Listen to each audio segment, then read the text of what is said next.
సరే అందరూ బాగున్నారా? నేనైతే బాగున్నానండి, మీరు కూడా బాగోలని కోరుతున్నానండి. ఈరోజు వంకాయ కర్రీ వండుతున్నానండి. ఎలా తయారు చేస్తున్నాను చూడండి. కావాల్సినవి పదార్థాలండి: వంకాయలండి, అంటే మా చెట్టు అండి. ఈ గుండు సైజు ఉల్లిపాయలు 4 అండి, 3 పచ్చిమిర్చి, కొప్పు టమాటా, తగినంత చింతపండు, తగినంత కారం, 1/2 స్పూన్ పసుపు అండి, తగినంత ఉప్పు. ముందుగా బోల్ పొయ్యి మీద పెడుతున్నానండి. తగినంత ఆయిల్ వేస్తున్నానండి. ఎక్కిందండి. ఆయిల్ ఎంత తక్కువ వేసుకుంటే అంత మంచిది ఆరోగ్యానికి. చికెన్ కూరలో, మటన్ కూరలో అయితే అలాగా, నాన్ వెజ్లో అయితే తప్పదు కదండి. కాయగూరలో కొంచెం తగ్గించి చేసుకోవాలి. చేసానండి. తర్వాత ఉల్లిపాయలు వేస్తున్నానండి.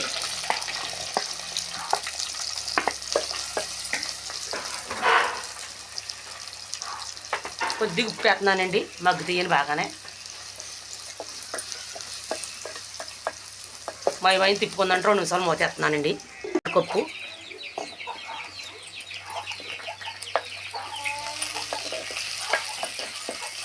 రెండు నిమిషాలు మగ్గితే ఈ లోపల వంకాయలు కట్ చేసుకుందాం. వంకాయలు కోసి నీటిలో వేసుకోవాలండి. వంకాయ చూసారు ఎంత నీటుకునే వంకాయలు చెట్లేమో. అలానే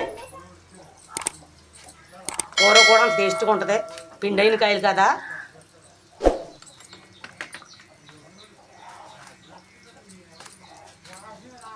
కదండి, వంకాయలు వేద్దాం. నీట్గా కడుగుతున్నాం ముక్కలు.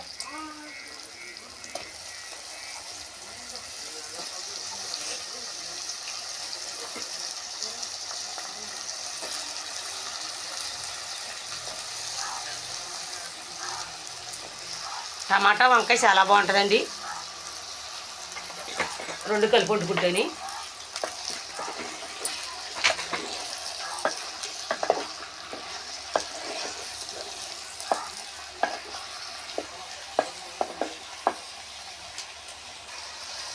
ఒక 2 నిమిషాలు మూతేసి ఉండొద్దాం, మగ్గుతుంది వంకాయ. మధ్య మధ్యలో ఒకసారి తిప్పుతూ ఉండాలండి. వంకాయలు మగ్గినేం చూద్దామండి. మగ్గిపోని ఉప్పు కారం వేద్దామండి.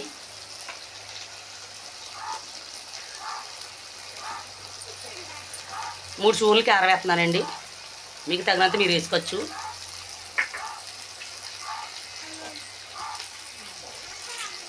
రెండు స్పూన్లు ఉప్పు వేస్తున్నాను.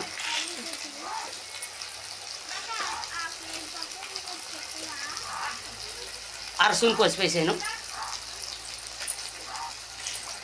ఇవన్నీ వేసాక ఇలా బాగా కలుపుకోవాలి. వంకాయ మొగులా ఉడికిపోయింది. వాటర్ వేద్దాం సరిపడగానే.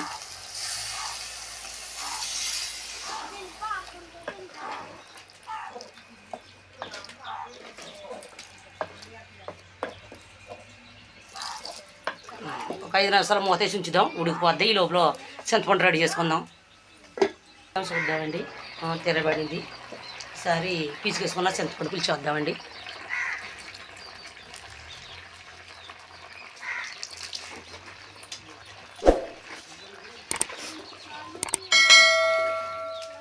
ఇలా కలిపేసుకుంటే 5 నిమిషాలు మూతేసి ఉంచుదామండి. అయిపోద్ది.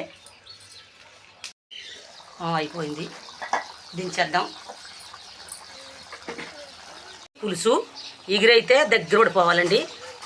పులుసు కాబట్టి ఇలా ఉండాలి, లేకుంటే బాగుంటుంది.